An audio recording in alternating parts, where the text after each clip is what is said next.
Boker Tov. Today's daf is daf Chaf Beis and Sota, as we learned four shlema for Akiva ben Chaya Rachel.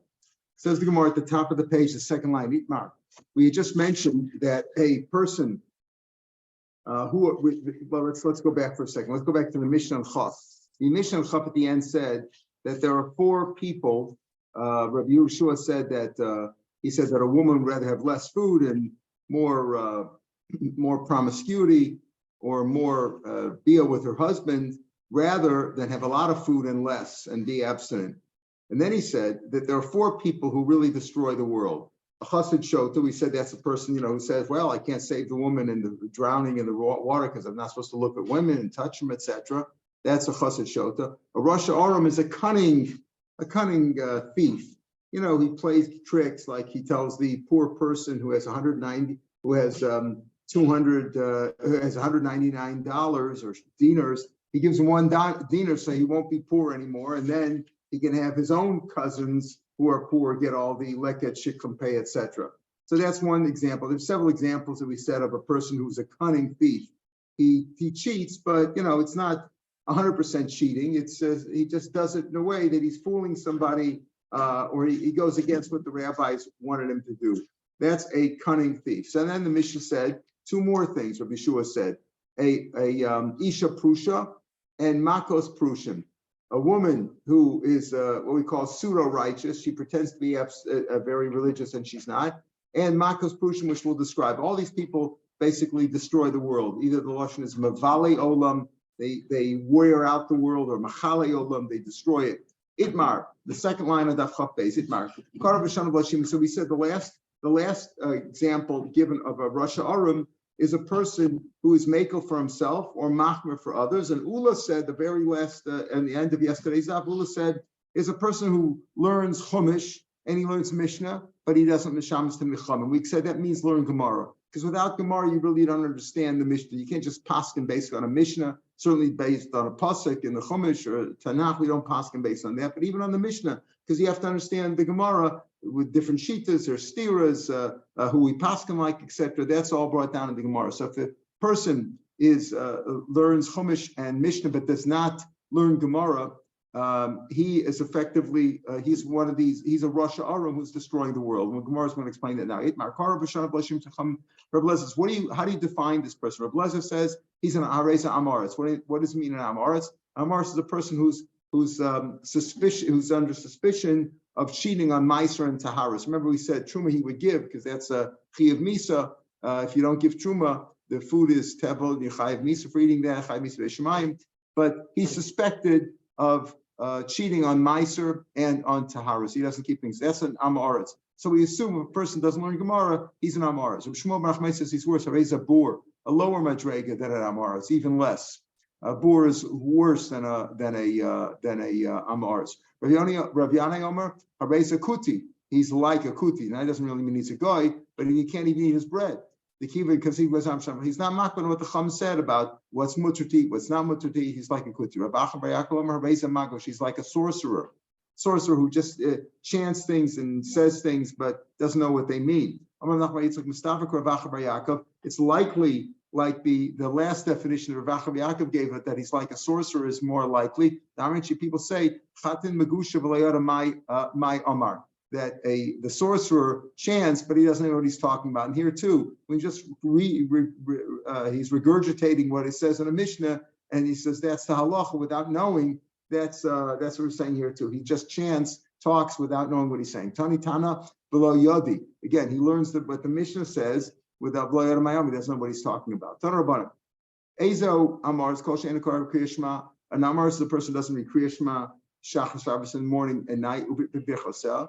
We're supposed to read Shachris and Marav. You say Kriyashma with the brachas. Divra Meir. Chom Amrim Kol She'en Tefillin. Person doesn't put on Tefillin daily. But Azem Kol She'en Lo Tzitzit. If doesn't wear tzitzis. All these are considered amaris, even though tefillin you have a mitzvah to put on every day. Tzitzis is only if you have a four-cornered beged, but these are what these rabbis said is considered an amaretz. You have children, we don't teach them Torah. So others say that even if you learn Chumash and Mishnah, but you didn't learn Gemara. Loshimish tamacham za'amar. It's like we mentioned before. That was the first opinion, right? Kara b'shana loshimish. That's an amaris. Notice that here we have shachzar shvechaseh. That's Rav Meir's opinion. Then we have acher momrim, right? So there's a question whether Acherim is usually Rav Meir. Here it's not Rav Meir because we already had Rav Meir's opinion. So Acherim Amar Afil Kar B'Shana B'Loshim Shtem Chum Zamaris Kar B'Lo Shana. If he just read Chumash and he didn't even learn Mishnah, that's a real Amaris. That's worse than Amaris Harei Sabor. Lo Kar B'Lo Shana. If he didn't learn Chumash at all, he doesn't know anything. Oh, because one of the passages about him, he's like an animal. Zeratis Beis Yisrael, I will plant Beis Yisrael Beis Yehuda Zera Adam with the seed of Adam the Zera Behema and the seed of animals, meaning he compares animals to people, that if a person learns nothing, not only doesn't learn Gemara, doesn't learn Mish, doesn't learn Chumash, he knows nothing. And therefore he's like an animal. He's even worse, much worse than an Amaris or a boar. Pasuk says, Yirah, fear as Hashem beneath, my son, fear God, V'melech, and fear the king. But don't mix with those who teach, apparently, or Shona can mean repeat or it can mean teach. We'll see what this means. Those are the ones who learn the halachas without knowing, right? Mishnayos. Here he says, Rashi says, Sheshanim halachas, Shloshim Sene Chacham V'lo Pidu Al Tamei Mishnayos. They're just repeating what the Mishnah says. Don't mix with those people. Sigmar Pshita, isn't that obvious? The same as Shonin could be repeating, Shon B'chet. You might think a person, Shonin can mean repeat, and it could also learn Mishnah, right? You're supposed to learn Mishnah over and over again. So Mishnah can mean double, second, third time, repeat it. It could also mean to learn. So he says, I might think, so here we're saying, don't mix with the people who just teach the Mishnah. Isn't that obvious? It means that I might think Shalom Echet, people who are repeating sins. If a person commits a sin, and repeats it, putralo, doesn't mean it's mutter for him. It means to him it's like mutter. Once you repeat the same thing over and over again, it doesn't, you didn't see any direct punishment, so you think it's mutter do. I might think that's the meaning over here of Elu Imshonim, those people who repeat sin. Kamash, no, we're not talking about it. We're talking about people who just teach Mishnah, and as if that's the halacha. Tana Tanoam Mavali Olam. You learn like this. These people who teach like this, who teach just what's in the Mishnah, Mavali Olam, they wear out or destroy the world. How are they destroying the world? They teach the halacha based on the Mishnah, and that could be wrong. Rashi explains the whole arichas over, not a long arichas, but he said that many times the Mishnayos are associated one another without learning the Gemara. You don't know. Maybe that's the shita b'yachad. Maybe there's a machlokas about it. Maybe it's a stam machlokas. So to learn, to teach, or to paskin, to decide halachas, to rule based on a Mishnah is wrong. And that's what we mean over here. They destroy the world. They're really destroying the world. They're settling the world. The ways, if he goes in these ways, olam lo, he has his whole world. And we said, if you learn halachos each day, it says you're going to inherit the world. Halichos olam lo. Halichos, if you learn halachos, you will have the world olam lo. So what do you mean? Of course you learn Mishnah. Yes, you're supposed to learn halacha each day, but if you teach the halacha based on the Mishnah without knowing the Gemara, that is a bad thing. That's an Amma Oretz, or worse, as we've described. Tanarban. So that was the case of this really was a continuation of Rosh Hashanah, the second one. We described the first one, the Chassid choked, as the guy who won't rescue the woman in the water. We gave different interpretations for Rosh Hashanah. A cunning Rasha plays games. He's a faker. He's pretends to know the halacha when he doesn't, or pretends to be righteous. That's a Rosh Hashanah. Then we said Isha Prusha, a woman who's abstinent. Now, a person who's abstinent, the Prushim are considered, they're supposed to stukim. The Prushim are called the Pharisees in English. They were the righteous ones. So what do we mean by that? Tanarbanam. So we're going to see people who act overly righteous. They're pseudo righteous. Tanarbanam. The sulat salanis. Let's say you have a young girl who prays all day. She's constantly davening. Or a manashavas, or a mana who runs around. She's like a shovatnik. She runs around all her neighbors. She's a gossiper. And a child whose months have not been completed. Usually that means a baby, right? Who didn't have 9-month baby, but we'll see, it doesn't mean that over here. These people also are destroyers of the world. Now, what's wrong with that? What's wrong with a young girl who prays all day? We learn fear of sin from a psula, and the schar for doing this is from an amana. And give you two examples. Rabbi Yochanan heard a young girl, the naflapa, fell on her face and prayed, become a Rabbanu Shalom. You made Gan Eden, you made Gehenna, you made heaven and hell. You made righteous, you made evildoers. May it be your will. I know that I'm a nice young girl, and I know that men sometimes could take advantage of girls. I don't want any man to stumble because of me. Please don't let anybody stumble because of me. That lady is a tzaddik. So that's Yiras Chet. Kibul schar me'almana. There was a woman, there's an almana, who had a shul in her neighborhood. But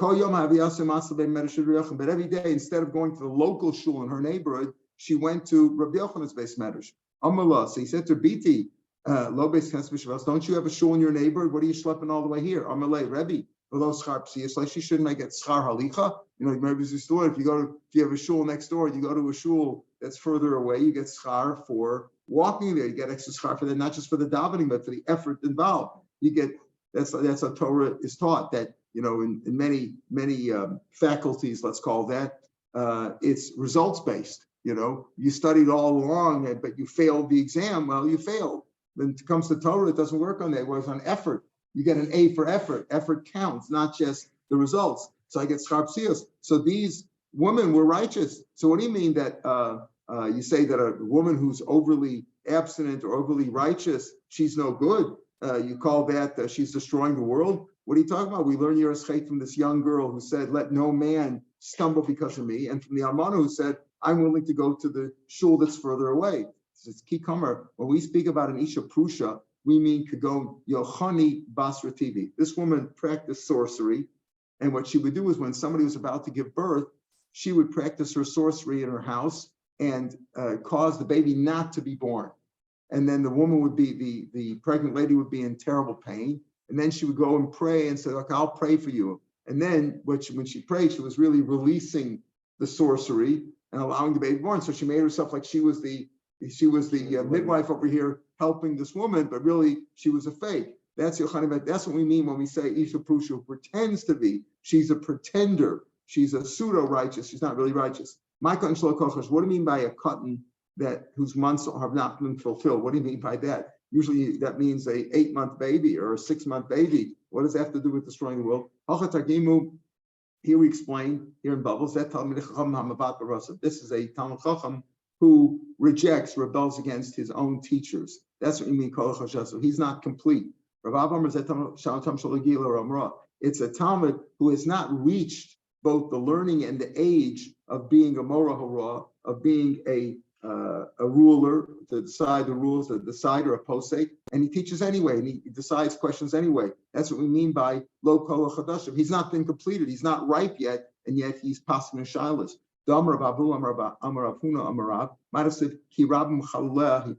She made many. She brought down many dead bodies. She killed many people. And mighty are the number of all those she killed. Speaking about a woman, but we apply here to a posek who's not ready to paskin. He's not reached the level of a raw, both in age, as we'll see, and in learning. Umora, and he still paskins. So the first part of the pasuk, Ram Chalei Pila, that's a Talmud Chacham who's not fully matriculated, let's call that, in his learning and in his age, and he still rules anyway. A Talmud Chacham, on the other hand, who has reached the level of a raw, but he doesn't want to paskin, he doesn't want to get involved. That's what means atzumim. Atzumim means mighty, but it also means osam einov. He closes his eyes, even though he could paskin, he doesn't want to. Bad kama, the Gemara says on Amid Beis. Turn the page. Bad kama. What age has he reached his learning, etc.? That he not only is his learning, but he also has to reach the right age. Out of Amshon, 40 years old. And how could you say that he could only paskin for 40 years old? The gear says Rava, Rava, Abai and Rava were both, Rabba and Abaye or Rav and Abaye were both from the house of Eli, where they didn't live more than 40 years. So, and he was a posek before his gears of Rabba or Rava, but they posted before they were 40 years old. Bishop, and that's when if they were equal, maybe even at 30 or at 18 or whatever age he was equal to somebody who was 40 and learned. Or if there's nobody in town who's as capable as him, whatever the reason. Normally, you should have a morara only when he's 40 years old and learning. If he's younger and he's also as capable, or there's nobody more capable than him, then you can make an exception. So, pardon? Yeah. You mean Rav Yochanan ben Zakkai? Yeah, who said that? He wasn't. Yeah, I know. Who is that? Was Rav Yochanan ben Zakkai? No. There was Zoma. What, Rami? Rabbi Eliezer. I can't hear. Say it again. Rabbi Eliezer. Say it again. Rabbi Eliezer. Rabbi Eliezer. Okay. Whoever it was somebody in the car said, like it was in the machlokus with Rabbi Leo or whatever. Okay. So, Tan Rabbanim. So, Makas Pushin, this is the last case. The last case of, Rabbi Elazar ben Azariah. Rabbi Elazar ben Azariah. Umakos Prushim. Tan Rabbanim. Shiva Prushin. There are 7 people who are what we call pseudo-righteous. They act as if they're Prushin, as if they're very religious, but they're not. And we'll see what they are now. Prushe Shichmi, we'll define each one. Parush Shichmi, we'll see what Shichmi means. Parush Nikvi, knocking, we'll see what that means. Parush Kizoi, Kizoi means like dam, Mike is dam. Parush Meduchya, Duchya is like a pestle, as we'll see what that means. Parush Machovasi Basena, one who says, what's my chov and I will do it. These are all considered Prushim that are not good. Parush Me'ava, Parush. And then the last 2 are, if he's a parush, if he's tzaddik, based on love or based on fear. Love meaning love, we'll see love of the reward of the mitzvahs and love of fear. So are those so bad? We'll talk about those. So let's see each of the 7. Parush Shichmi Osa Maisa Shchem. Does Maisa Shchem? Rashi says that means Shchem. Why did they get circumcised? Because they wanted to marry into Yaakov's family, right? They wanted to marry Dinah and get and mix into the family. They didn't do it l'shem shemayim. They did it only for their own pleasure, that people should honor them. And so same thing. They did it so they get into Yaakov's family. So the same thing. A parish mishchem is that it means the person who's doing it for his own pleasure, his own honor, and that people should honor him and not l'shem shemayim. So that's one case of an example who is a person who's pseudo-righteous. He's not really righteous. Parish nikvi, what does that mean? Knocking. Say a mankivus ragel of a person who walks with his feet like he shuffles along, as if to say, "I'm very humble. Can't pick up my feet. I can't run." As if to say, "I'm very, very humble." That's also a faker. Parish kazoi. That's a person who makes himself like he can't look at women. So he can't look at women. He always closes his eyes and he runs into the wall all the time. Now knocks into the wall and he starts bleeding. Okay, he bleeds from the walls because he makes himself, I can't look at women, so he can't walk in the street normally. Parish meduchia, Amar Rav Shila, the Meshapa Kitache, he is bowed over, he's bent over like a pestle in the mortar, right? He's like the pestle in the mortar, he's bent over there. Also, he makes himself like he's very rich. Like he's very frum, very religious. I've got to bend over. He makes himself like that way. That's a faker. Parish machavasi basena. A person who says, "Oh, what do I have to do? What are my chov to God? What else should I do?" Says more hamayosi. That's a good thing. We're talking about fakers and things which are bad, pretending you're religious when you're not really that religious, or making yourself overly religious, as the pasuk says, "Al tiyat tzadik harbe," right? Don't be too religious, right? Hamal you see, but this is a good thing. He says, what else should I do? Haven't I done everything already? I fulfilled everything else already. What is there? What's left for me to do to be Mekayim Kol Tzara Kula? That's a faker. Parish me'ava, parish me'ira. Amalei abayev arava. L'tana lo tisni parish me'ava, parish me'ira. Parish me'ava here means not me'avas Hashem, but he's religious because he wants the schar. Rashi says me'ava schar mitzvos. That's what he's looking for. Yira, he's afraid of the punishment. So those aren't such great things because he's not really doing it avas Hashem or yiras Hashem. He's doing it for love of the reward and fear of the punishment. So Abaye, and therefore that's not considered so good. Amalei Abaye v'Rav Latana, but he said, don't say those two things. Those aren't so bad. Look, this Nebush Me'av Pash Mira. There might be a Rav. Lolam Yasagaram B'Torah mitzvahs. You should always study Torah and perform mitzvahs. I feel shlashma, even if it wasn't lishma. You're doing it maybe out of wanting, out of fear of the punishment, and out of desire for the schar. Okay, you did it shalishma, it's not so bad.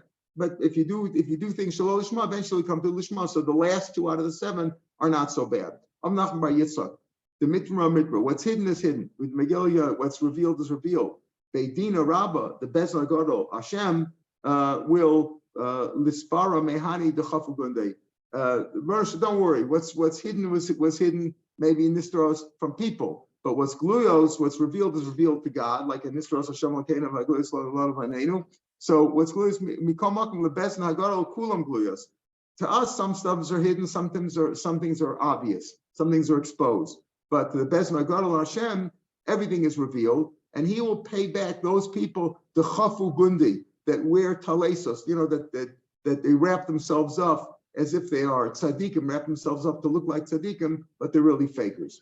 Amala Yanei Malka. Yanei was a Rasha who had killed many of the tzaddikim, and Yanei told his wife, the Malka, what happened was that she said to him, listen, you killed everybody here, and then they're going to come back and take it out on my children. He says, don't worry, the Jews will not pay back, will not hurt the people that didn't hurt them. So he told his wife, Al-Tasyari, don't be afraid of the Prussian, because they're tzaddikim, and he says, don't worry, tzaddikim, they're not going to pay you back. The ones who didn't sin, they won't punish the ones who didn't sin. Don't be afraid of the Prussian. And certainly don't be afraid of the ones who are not Prussian, the Rishon like me, because they're on my side. Those are my comrades, those are my allies. Be afraid of the hypocrites, the fakers, the ones Shadom the Prussian. They act like Prussian, they act like they're religious, but they act immorally like Zimri.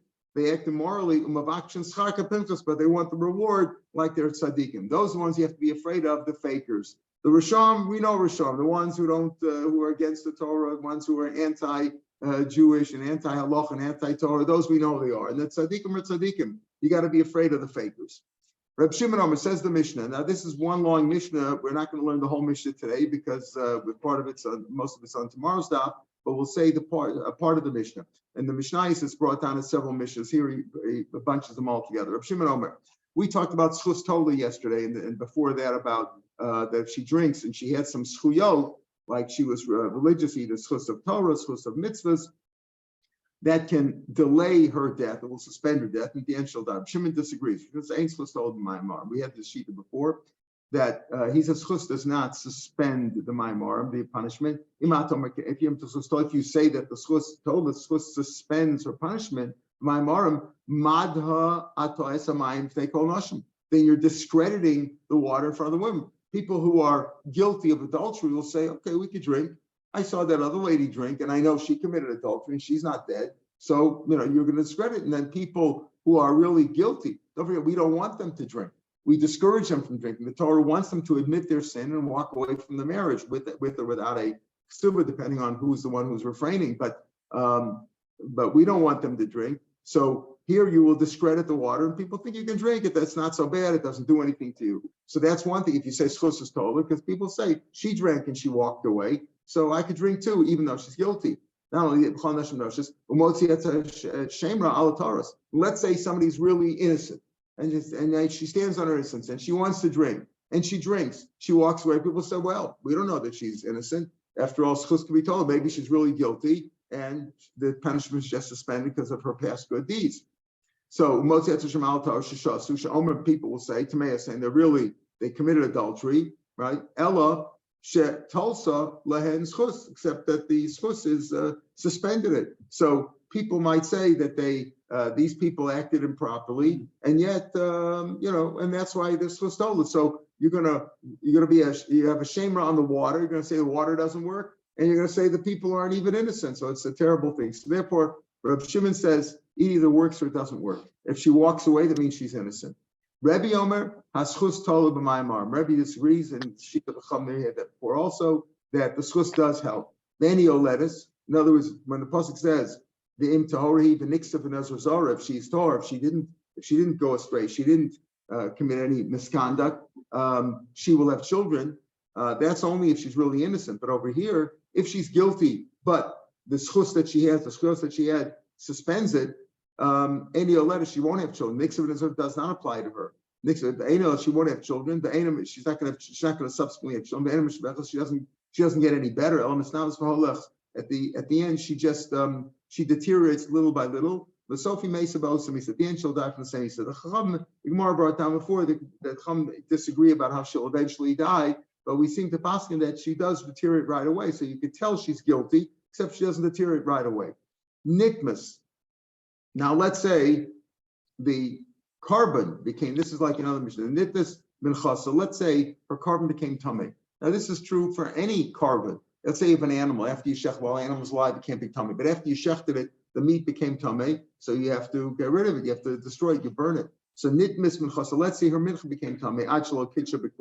If it became tummy before it was mekudesh, that is simply flour. You bought flour. Remember, you bought the flour to the base of Mikdash to bring it. Let's say it became tummy on the way in before it was put in the kli, so it has no kedushas haguf. It's like any mincha v'tifta. It's like any other mincha that was not yet nikdash b'kli, meaning it doesn't have kedushas haguf. It's like an animal that had kedushas dam, not a kedushas haguf. You could be poted for money, and the mincha, the flour goes out, is now chulin, is now regular, profane, secular, not the it's unholy. And you take the money and buy other flour with it.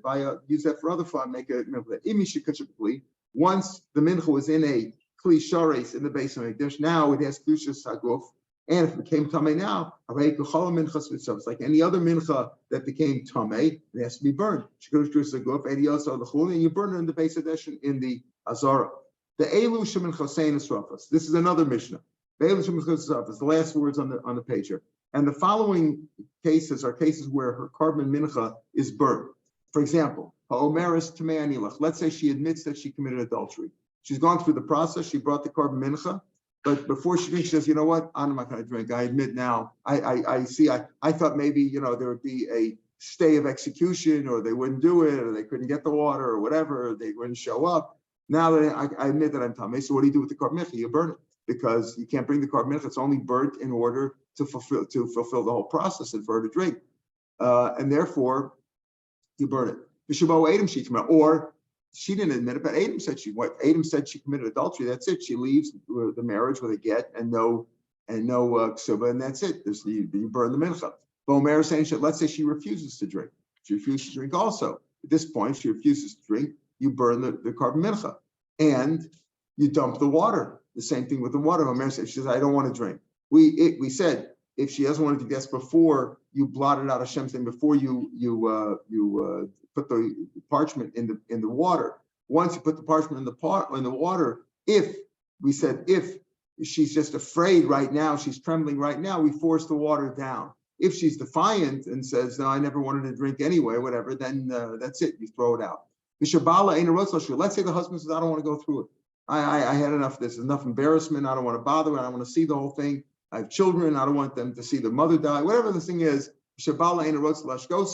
Also, you burn the carbon mincha. Now, in that case, if it's him that doesn't want it, she wants to drink and he doesn't want to drink, she could maintain that, okay, we can't be married anymore, but I want my ksuba, because you're the one who's holding back. Or shabalo b'derech, right?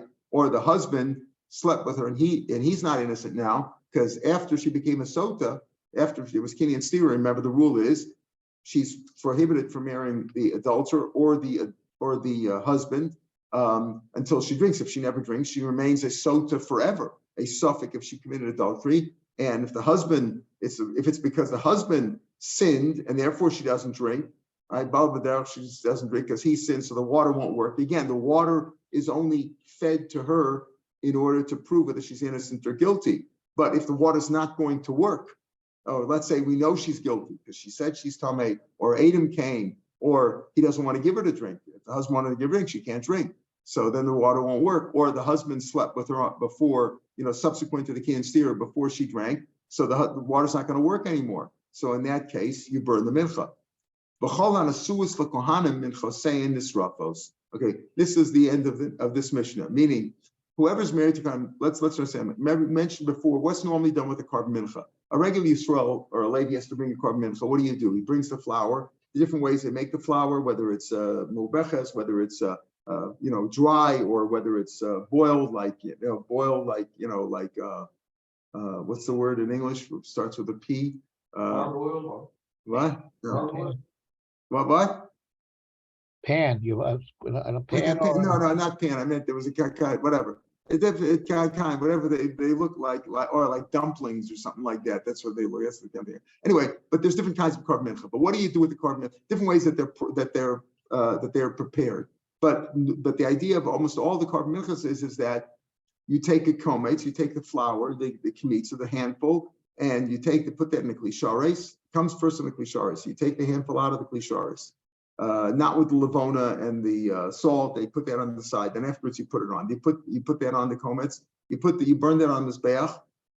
Take it to the mizbeach and you burn it. That's the equivalent of shchita kabbalah chazrika. Taking the kometz is like shchita. Putting it in a kli is like kabbalah. Taking it to the mizbeach is holacha, and burning it on the mizbeach. That's how it's done. Then the rest of the leftover flour in the pan, right, in the pan or wherever it was, is eaten by the Kohanim. Kohanim get to eat it. Zichrei kuna, just like chatos or nasham, is eaten by male Kohanim.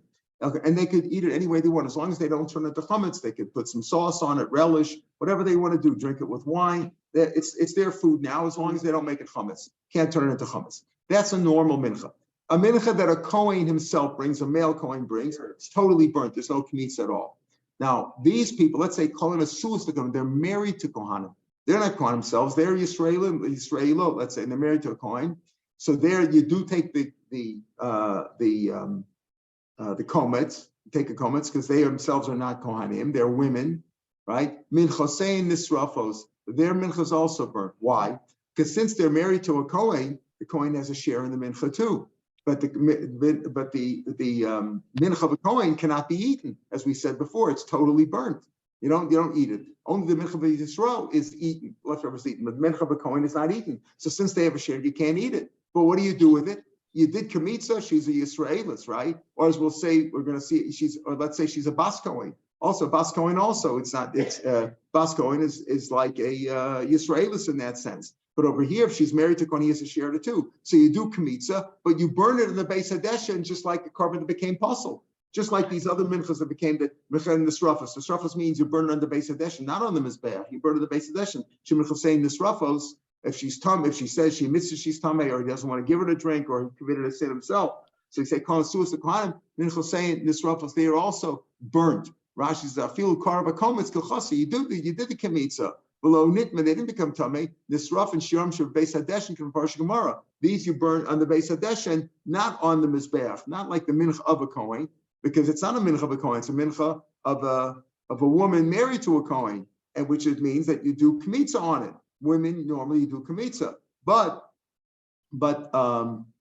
since the Kohen has a share in it, her husband, you have to burn it. So you burn it on the Beis Hadeshen, and it's not eaten. All right, we'll pick them here tomorrow, Mitzvah Shem, where it says in the fifth line, Bas Yisrael shenisas laKohen minchasa nisrafes, which is what we just said. Married to Kohen, her minchas zefman. But kahana shenisas Yisrael minchasa nechelas. Right, a kahanas, in other words, a Bas Kohen who's married to a Yisrael, so her mincha is like a regular, of a Yisrael, because only the mincha of a Kohen male is totally burned. But a kahanas, which over here means, kahanas sometimes can mean married to a Kohen, but here it means a Bas Kohen. No, hers is like she's like a Yisraelis in that sense. A Bas Kohen is like Yisrael. So the Gemara now, the Mishnah will go into give other differences between a Kohen and a Bas Kohen. For example, we know that a Kohen doesn't go to a funeral, right? Cannot go to a funeral cemetery. A Bas Kohen can. Differences between a boy Kohen and a girl Kohen. And then the following Mishnah, which continues this one long Mishnah over here, give differences between a man and a woman in general, not just between a Kohen and a Bas Kohen, but we go from topic to topic like here. All right, we'll pick him here tomorrow, Mr. Shem. Have a good day, everybody. We'll point, Yeah. If two